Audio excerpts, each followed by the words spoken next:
जय श्री राम, जय हनुमान बाबा की। और मैं आज आपका फिर से स्वागत करता हूँ इस संपूर्ण सृष्टि ज्ञान चैनल में। और हम लोग आज बात करने जा रहे हैं चैत्र नवरात्र दुर्गा पूजन के बारे में। इसमें बताएंगे कि यह नवरात्र की कथा क्या है तथा इसमें क्या करना चाहिए, तो इसके बारे में आज हम आपको इसकी संक्षिप्त जानकारी देंगे। तो चलिए शुरू करते हैं। पर शुरू करने से पहले जय श्री राम, जय हनुमान बाबा और जय नौ दुर्गे माँ की जय। देखिए, चैत्र का नवरात्र चैत्र शुक्ल की प्रतिपदा से लेकर रामनवमी तक चलता है। फिर बता दें आप, चैत्र का नवरात्र चैत्र शुक्ल की प्रतिपदा से लेकर रामनवमी तक चलता है। इन दिनों भगवती दुर्गा तथा कन्या पूजन का बहुत अधिक महत्व है। प्रतिपदा मतलब पहली तिथि के दिन से ही घट स्थापन तथा जौ बोने की क्रिया भक्तों द्वारा संपादित की जाती है। दुर्गा सप्तशती के पाठ का भी विधान है और 9 दिन पाठ के अनंतर हवन मतलब लगातार हवन तथा ब्राह्मणों को भोजन कराना वांछनीय है, मतलब ज़रूरी है। तो अब हम चलते हैं जो कथा की ओर, जो इस नवरात्र पूजन का मुख्य सार है। इसमें ये बताया गया है कि माँ की उत्पत्ति कैसे हुई, क्यों हुई। देखिए, कथा कुछ इस प्रकार है कि प्राचीन काल में मंत्रियों के ऊपर राजकाज छोड़कर और स्वतंत्र सुख की बंसी बजाने वाला एक सुरथ नामक राजा था। राजा की उदासीनता के कारण शत्रुओं ने राज्य पर चढ़ाई कर दी और परिणाम यह हुआ कि राजा चूँकि बहुत उदासीन था तो मंत्रियों ने भी राजा के साथ विश्वासघात किया और वो शत्रु पक्ष से मिल गए। इस प्रकार राजा की पराजय हो गई और दुखी तथा निराश होकर जो राजा था वो तपस्वी वेश में वन में निवास करने लगा। उसी वन में राजा सुरथ की एक समाधि नाम के वणिक से मुलाकात हुई और जो समाधि नाम का वणिक था वो भी अपने स्त्री और पुत्रों के दुर्व्यवहार से अपमानित होकर वहीं वन में निवास करता था। दोनों में परस्पर परिचय हुआ और तदंतर वे मेघा महर्षि के आश्रम में पहुंच गए। महर्षि मेघा के द्वारा आने का कारण पूछने पर दोनों ने बताया कि यद्यपि हम दोनों स्वजनों द्वारा अत्यंत अपमानित तथा तिरस्कृत हैं, तो पर उनके प्रति उनका मोह नहीं छूटता है। और इसका क्या कारण है, यह वणिक और जो राजा सुरथ ने दोनों ने एक ही प्रश्न रखा मेघा ऋषि के सामने।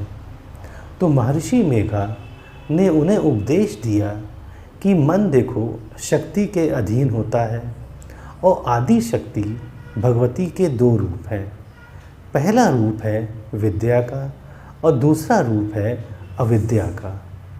जो प्रथम रूप है या जो प्रथम जो विद्या है वह ज्ञान स्वरूप है और द्वितीय जो अविद्या है वह अज्ञान स्वरूप है। तो महर्षि ने कहा कि अविद्या या अज्ञानता के कारण ही मोह उत्पन्न होता है। जो मनुष्य भगवती को संसार के आदि कारण रूप में उपासना करते हैं उन्हें भगवती विद्या स्वरूप प्राप्त होकर मोक्ष प्रदान करती हैं। जब राजा सुरथ ने यह बात सुनी मेघा महर्षि की तो उन्होंने एक प्रश्न किया। राजा सुरथ ने महर्षि मेघा से उन्होंने पूछा, हे महर्षि, ये देवी कौन है, उनका जन्म कैसे हुआ, इन विषयों पे आप जरा प्रकाश डालें। तो महामुनि बोले कि राजन, आप जिस देवी के बारे में बात कर रहे हैं वह नित्य स्वरूपा तथा विश्वव्यापिनी है। उनके कई प्रकार हैं और मैं आपको बताता हूँ। यह बोले महामुनि। फिर महामुनि बोले, जब कल्प खत्म होता है तो प्रलय होती है। तो एक बार की बात है कि जब कल्प खत्म हुआ था और हर जगह पानी पानी भर गया था, मतलब कि प्रलय हो गई थी, उसी समय भगवान विष्णु क्षीर सागर में अनंत शैया पर शयन कर रहे थे। तभी क्या हुआ, भगवान विष्णु के कान के मैल से दो दैत्य मधु एवं कैटभ प्रकट हुए। धरती पर चरण रखते ही मधु कैटभ ने भगवान विष्णु के कमल से उत्पन्न होने वाले ब्रह्मा को देखा, क्योंकि और तो वहाँ कोई नहीं था, तो वो ब्रह्मा जी को मारने दौड़े। उनके इस भयानक रूप को देखकर ब्रह्मा जी समझ गए कि सिर्फ भगवान विष्णु ही उन्हें या उनकी रक्षा कर सकते हैं या उन्हें बचा सकते हैं। किंतु विडंबना यह थी कि भगवान विष्णु इस अवसर पर सो रहे थे और घोर निद्रा में थे। तब ब्रह्मा जी ने भगवान विष्णु को जगाने हेतु उनके नैनों में निवास करने वाली योग निद्रा से प्रार्थना करी। तो परिणाम ये हुआ, तमोगुण अधिष्ठात्री देवी विष्णु भगवान के नेत्र, नासिका, मुख तथा हृदय से बाहर निकलकर ब्रह्मा जी के सामने खड़ी हो गई। तो योग निद्रा के निकलते ही भगवान विष्णु जाग गए और भगवान विष्णु ने 5000 वर्षों तक मधु कैटभ से युद्ध किया। अंत में दोनों राक्षसों ने भगवान विष्णु की वीरता से संतुष्ट होकर उन्हें वर मांगने को कहा। तो भगवान विष्णु बोले मधु कैटभ से कि यदि तुम लोग वरदान देना चाहते हो तो मुझे यह वर दो कि तुम दोनों की मृत्यु मेरे हाथ हो। एवं मस्तु कहकर उन राक्षसों ने दानशीलता का परिचय दिया।